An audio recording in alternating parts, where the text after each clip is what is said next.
What's the Thank you for having me. significance of the timing of Prime Minister Modi's visit to Japan? Why is he making this trip now? Japan ने America को बड़ा झटका दिया है। Trade negotiator का US दौरा रद्द किया गया और प्रधानमंत्री नरेंद्र मोदी के जापान दौरे के बीच ये बड़ी खबर आई है। वज़ीर-ए-आज़म नरेंद्र मोदी जो हैं वो जापान पहुंच गए हैं और इम्पोर्टेंट डेवलपमेंट ये है। Well, this is a perfect timing in the sense that both India and Japan have mutually same headache. Basically Narendra Modi साहब जो हैं वो जापान और चाइना के विजिट पे गए हैं और इसमें भी सिग्नलिंग है। After India, Japan's big trade deal snapped to the US, Japan has called off trade deal visit to the US. Make in India में जापान एक बड़ा सहयोगी देश है। गुजरात में जापान की निप्पॉन स्टील 1500 करोड़ रुपए का निवेश कर रही है। वो एक बुलेट ट्रेन जो है उसकी मैन्युफैक्चरिंग का एग्रीमेंट साइन करेंगे जापानीज गवर्नमेंट के साथ, जो मैन्युफैक्चरिंग भारत के अंदर होगी। आपको पता है कि इंडिया का एक मेक इन इंडिया जो कॉन्सेप्ट है। Let's go into what they can cooperate on. What are the two sides looking to strengthen in terms of both trade and defense? अब जापान से इंडिया के ताल्लुकात अगर आप देखें तो उसकी एक लंबी हिस्ट्री है। So obviously there are lots of things that India and Japan have in common which they can cooperate to basically ward off their headaches. Suzuki Motors ने गुजरात में 35,000 करोड़ रुपए के नए प्लांट की घोषणा की है। उसमें उन्होंने काफ़ी ज़्यादा इंटरनेशनल कम्युनिटी को इंगेज कर लिया है कि अब आप इंडिया के अंदर ही इन्वेस्टमेंट करें। हेलो फ्रेंड्स, जय हिंद। हिंदुस्तान स्पेशल में आपका स्वागत है। दोस्तों, भारत पर 50% टैरिफ लगाने की कदम की दुनिया भर में आलोचना हो रही है। वहीं अब जापान ने भी अमेरिका में 550 अरब डॉलर के निवेश पैकेज को रोक दिया है। जापान के शीर्ष व्यापार वार्ताकार रियोसेई अकाज़ावा को इस डील के अंतिम रूप देने के लिए अमेरिका जाना था, लेकिन उन्होंने ऐन वक्त पर यह यात्रा टाल दी है। दरअसल जापान के प्रतिनिधि मंडल ने अमेरिका जाने से साफ इनकार कर दिया है।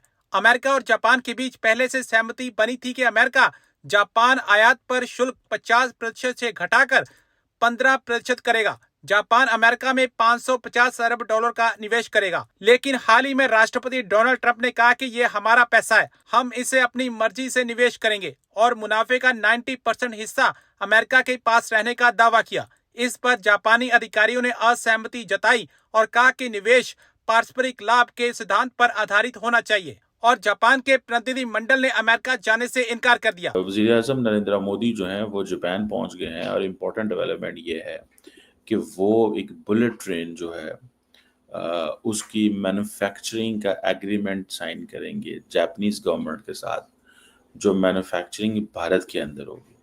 आपको पता है कि इंडिया का एक मेक इन इंडिया जो कॉन्सेप्ट है, आत्मनिर्भर भारत, उसमें उन्होंने काफ़ी ज़्यादा इंटरनेशनल कम्युनिटी को इंगेज कर लिया है कि अब आप इंडिया के अंदर ही इन्वेस्टमेंट करें। बेसिकली नरेंद्र मोदी साहब जो हैं वो जापान और चाइना के विजिट पे गए हैं और इसमें भी सिग्नलिंग है। ये भी आप देखें, इंडिया सिग्नलिंग दे रहा है। उन्होंने कहा कि मैं अगर चाइना अकेला चला जाता हूँ या चाइना जाता हूँ तो it will have a different connotation. तो हल क्या है? उन्होंने कैसे करते हैं कि मैं चाइना नहीं जाता डायरेक्ट, मैं जापान चला जाता हूँ और जापान से होके इन चाइना आ जाता हूँ। दो चीज़ें उन्होंने की हैं। एक तो ये किया कि ये इम्प्रेशन छोड़ा कि जनाब हम जो अपना वेस्ट है, वेस्टर्न वर्ल्ड को नहीं छोड़ रहे हम, हमारे वेस्ट के साथ बहुत अच्छे ताल्लुकात हैं। Japan represents western world, Japan is a part of the western world. तो कहते हैं वो तो ठीक है, वो तो हम चल रहे हैं, उनके साथ तो चल रहे हैं, हम उनको इग्नोर नहीं कर सकते, ठीक है। और दूसरा ये मैंने मैसेज किया है चाइना को कि भाई मेरे पास एक बड़े प्लेयर है जो तुम्हारा मेन कॉम्पिटिटर है, चाइना, जापान तीसरी बड़ी इकॉनमी है, चौथी बड़ी इकॉनमी है और आज भी हमारे उनके साथ बहुत बहुत अच्छे ताल्लुकात हैं। तो मेरे लिए ज़्यादा वो अहमियत है ना कि चाइना अहमियत रखता है। तो ये सिग्नलिंग ज़रूर दी जाती है, ये सिग्नलिंग होती है, याद रखिएगा, ये सिग्नलिंग ऐसे नहीं छोड़ी जाती। तो एक तो इस चीज़ को थोड़ा-सा ज़हन में आप रखें।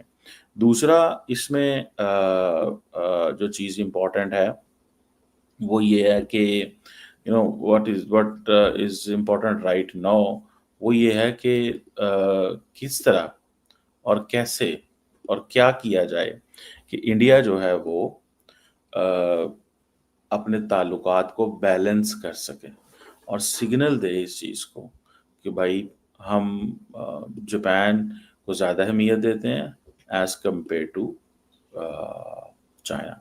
लेकिन चाइना पूर्ण यात्रा पर इसके बाद जाना तो है, चाइना से वो खत्म तो नहीं हो सकता।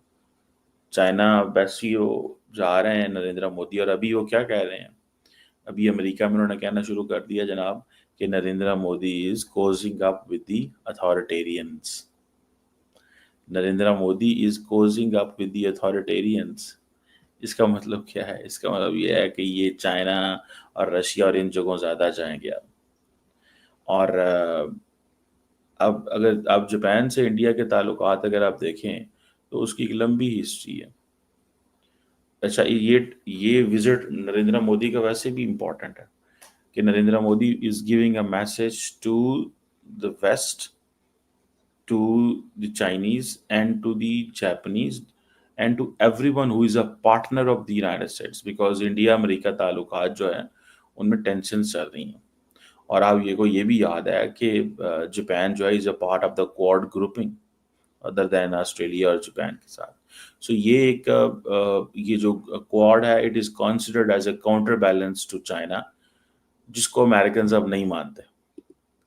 ये ज़हन में रखिएगा, quad is not a quadrilateral security dialogue is not a platform which is a counterbalance to China and Indo-Pacific. Had there been something, because the real thing is कि Americans कहते हैं कि अगर ऐसी बात हो तो हमें पता हो, हम चाइना, इंडिया हमारे साथ है, इंडिया हमारे साथ नहीं है, इंडिया अपने नेशनल इंटरेस्ट को प्रोटेक्ट करता है।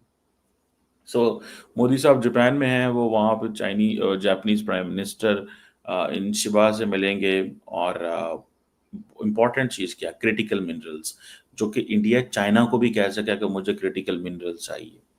इम्पॉर्टेंट चीज़ ये भी है कि इंडिया जापानीज इन्वेस्टमेंट लेके आना चाहता है भारत के अंदर, ठीक है, और वो इन्वेस्टमेंट जो है दैट दे बिलीव के क्रूशल है।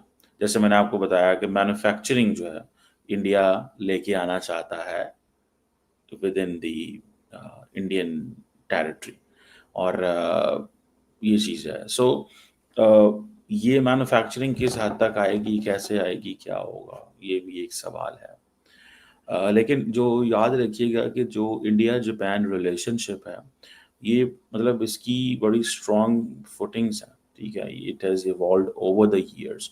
अगर मैं आपको थोड़ा सा रन डाउन इसका दूँ तो जो इंडिया और जापान जो है इन्होंने World War II के बाद ताल्लुक बढ़े 1952 में। इन्होंने फिर एग्रीमेंट्स वगैरह हुए, तब से 52 से अच्छे ताल्लुकात हैं। जापानीज़ को इंडिया इसलिए अच्छा लगता है बिकॉज वो वहाँ पे अच्छी इन्वेस्टमेंट है, मार्केट बड़ी है, कारोबार कर सकते हैं। लेकिन अगर आप हिस्ट्री देखें